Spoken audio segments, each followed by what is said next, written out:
एक गांव में धन्नू और जग्गा नामक दो मित्र रहते थे। दोनों कुम्हार थे। मिट्टी के अच्छे बर्तन बनाकर गांव से दूर एक शहर में बेचा करते थे, जिससे इनका जीवन यापन चलता था।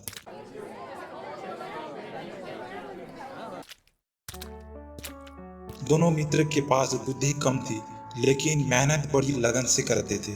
फिर भी इस कार्य से इन्हें बहुत ही कम पैसा मिलता था। एक दिन धन्नू जग्गा से कहता है, अरे मित्र जग्गा, मैं कह रहा था कि हम दोनों इतना मेहनत करते हैं, फिर भी हमारी स्थिति जैसी की वैसी ही चल रही है। हमारे इस बर्तन को शहर तक ले जाने में बड़ी कठिनाई होती है, तो हम दोनों पैसे मिलाकर गधा खरीद लेते हैं, जिससे सामान ढोने में आसानी होगी। बात तो सही बोल रहे हो मित्र। हाँ ठीक है धन्नू, मैंने भी थोड़े बहुत पैसा जमा किया है। हम दोनों एक गधा खरीद लाते हैं। हाँ ठीक है।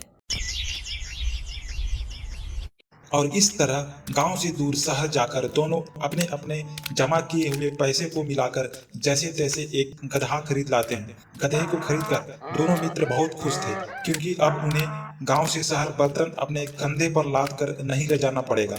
सारा सामान गधा पर लाद कर ले जाने वाले थे।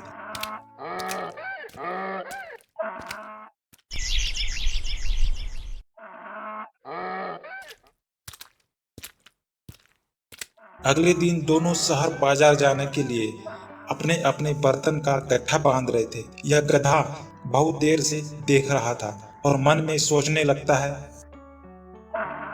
अरे भाई, ये दोनों इतने सारे सामान को मेरे पीठ पर ला देंगे। मैं गधा हूँ, कोई ऊँट नहीं हूँ। जरा सी भी अकल नहीं है इन दोनों को। हाँ, लाचू लाचू गधे कहीं के।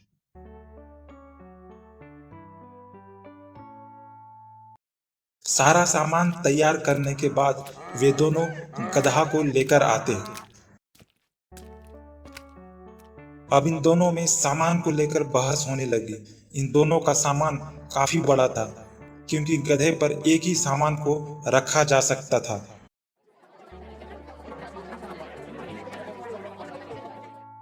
इन दोनों की तू तू मैं से परेशान होकर गधा भी बोल पड़ा, अरे मेरे दोनों मालिक, एक छोटी सी बात के लिए आप दोनों लड़ रहे हो। हाँ लाचू, सिक्का उछालो, जिसकी बारी आएगी मैं उसका सामान पहले ले जाऊंगा। और इस तरह सिक्का उछाला गया, जिसमें धन्नू की बारी आई।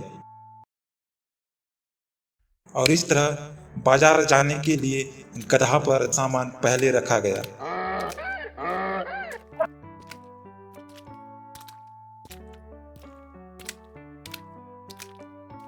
शहर बाजार जाते वक्त जितनी बार सिक्का उछाला गया, उसमें हर बार धन्नू की ही बारी आ रही थी। अब इस बात को लेकर भी बीच जंगल में फिर से बहस शुरू हो गई।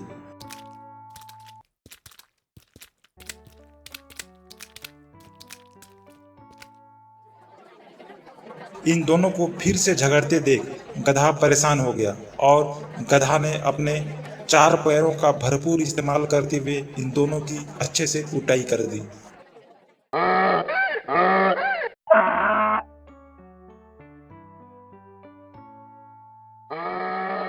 ले ले, और तू भी ले।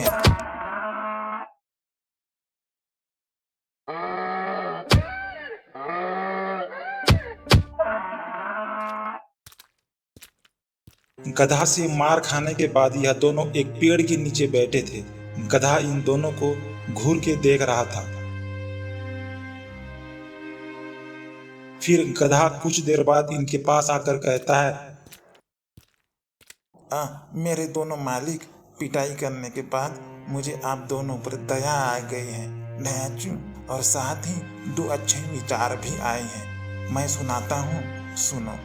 पहला विचार, आज ही तुम दोनों मेरे बताए हुए तरकीब से सारे की सारी मिट्टी के घड़े बेच डालो। फिर दूसरा विचार मैं बताता हूँ, और हाँ, आज मैं तुम्हारा ये बोझा नहीं उठाऊंगा। इस तरह दोनों गधा के बताई तरकीब से घड़ा बेचने निकल पड़े।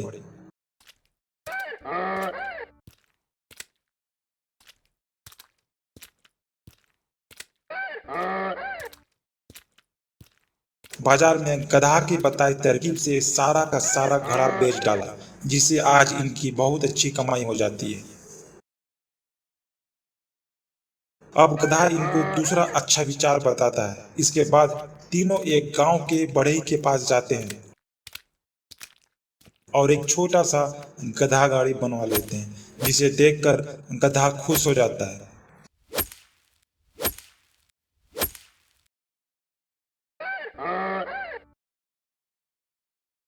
अब ये तीनों नए नवीली गधा गाड़ी घर ले आते हैं।